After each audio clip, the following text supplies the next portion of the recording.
सकट चौथ माघ के कृष्ण पक्ष की चतुर्थी को सकट चौथ व्रत पड़ता है। इस दिन माताएं संतान की लंबी आयु के लिए निर्जल व्रत रखती हैं। यह व्रत संतान के जीवन में आने वाली हर संकट और बाधा से उन्हें बचाता है।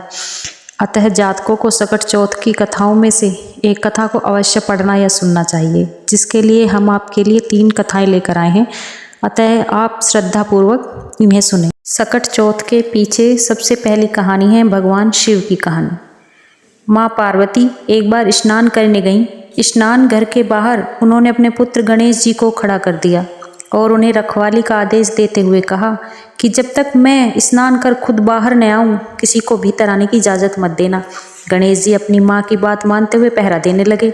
उसी समय भगवान शिव माता पार्वती से मिलने आए, लेकिन गणेश भगवान ने उन्हें दरवाजे पर ही कुछ देर रुकने के लिए कहा। भगवान शिव ने इस बात से बेहद आहत और अपमानित महसूस किया। गुस्से में उन्होंने गणेश भगवान पर त्रिशूल का वार किया, जिससे उनकी गर्दन दूर जा गिरी। स्नान घर के बाहर शोरगुल सुनकर जब माता पार्वती बाहर आईं, तो देखा कि गणेश जी की गर्दन कटी हुई है। ये देखकर वो रोने लगीं और उन्होंने शिव जी से कहा कि गणेश जी के प्राण फिर से वापस कर दें।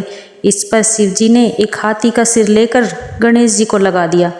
इस तरह से गणेश भगवान को दूसरा जीवन मिला। तभी से गणेश की हाथी की तरह सूंड होने लगी। तभी से महिलाएं बच्चों की सलामती के लिए माघ माह के कृष्ण पक्ष की चतुर्थी को गणेश चतुर्थी का व्रत करने लगी। बोलिए भगवान शिव की जय, श्री गणेश महाराज की जय। सकट चौथ की दूसरी कथा है एक कुम्हार की कथा। किसी नगर में एक कुम्हार रहता था। एक बार जब उसने बर्तन बनाकर आवा लगाया तो आवा नहीं पका। परेशान होकर वह राजा के पास गया और बोला कि महाराज, न जाने क्या कारण है कि आवा पक ही नहीं रहा है। राजा ने राज पंडित बुलाकर कारण पूछा। राज पंडित ने कहा, हर बार आवा लगाते समय एक बच्चे की बलि देने से आवा पक जाएगा। राजा का आदेश हो गया। बलि आरंभ हुई। जिस परिवार की बारी होती वह अपने बच्चों में से एक बच्चा बलि के लिए भेज देता। इस तरह कुछ दिनों बाद एक बुढ़िया के लड़के की बारी आई। बुढ़िया के एक ही बेटा था तथा उसके जीवन का सहारा था, पर राजाज्ञा कुछ नहीं देखती। दुखी बुढ़िया सोचने लगी, मेरा एक ही बेटा है, वह भी सकट के दिन मुझसे जुदा हो जाएगा। तभी उसको एक उपाय सूझा। उसने लड़के को सकट की सुपारी तथा दूब का बीड़ा देकर कहा, भगवान का नाम लेकर आवा में बैठ जाना, सकट माता तेरी रक्षा करेगी। सकट के दिन बालक आवा में बिठा दिया गया और बुढ़िया सकट माता के सामने बैठकर प्रार्थना करने लगी। पहले तो आवा पकने में कई दिन लग जाते थे, पर इस बार सकट माता की कृपा से एक ही रात में आवा पक गया। सवेरे कुम्हार ने देखा तो हैरान रह गया। आवा पक गया था और बुढ़िया का बेटा जीवित व सुरक्षित था।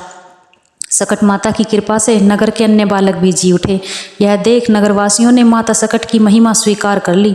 तब से आज तक सकट माता की पूजा और व्रत का विधान चला आ रहा है। बोलो सकट माता की जय, श्री गणेश भगवान की जय। सकट चौथ की तीसरी कथा है एक बुढ़िया माई की कहानी। एक बुढ़िया थी, वह बहुत ही गरीब और दृष्टिहीन थी। उसके एक बेटा और बहू थे। वह बुढ़िया सदैव गणेश जी की पूजा किया करती थी। एक दिन गणेश जी प्रकट होकर उस बुढ़िया से बोले, बुढ़िया माँ, तू जो चाहे सो मांग ले। बुढ़िया बोली, मुझसे तो मांगना ही नहीं आता, कैसे और क्या मांगूं? तब गणेश जी बोले, अपने बहू बेटे से पूछ कर मांग ले। तब बुढ़िया ने अपने बेटे से कहा, गणेश जी कहते हैं तू कुछ मांग ले, बता मैं क्या मांगूं? पुत्र ने कहा, माँ तू धन मांग ले। बहू से पूछा तो बहू ने कहा, नाती मांग ले। तब बुढ़िया ने सोचा कि ये तो अपने अपने मतलब की बात कह रहे हैं। अतः उस बुढ़िया ने पड़ोसिनों से पूछा तो उन्होंने कहा, बुढ़िया तू तो थोड़े दिन जिएगी, क्यों तू धन मांगे और क्यों नाती मांगे? तू तो अपनी आंखों की रोशनी मांग ले, जिससे तेरी जिंदगी आराम से कट जाए।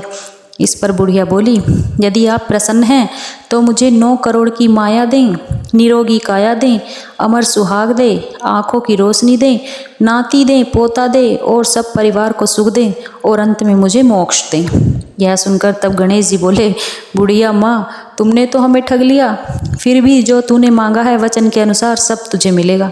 यह कहकर गणेश जी अंतर्धान हो गए। उधर बुढ़िया माँ ने जो कुछ मांगा वह सब कुछ मिल गया। हे गणेश जी महाराज, जैसे तुमने उस बुढ़िया माँ को सब कुछ दिया वैसे ही हम सबको भी देना। बोलो गणेश महाराज की जय, सकट माता की जय।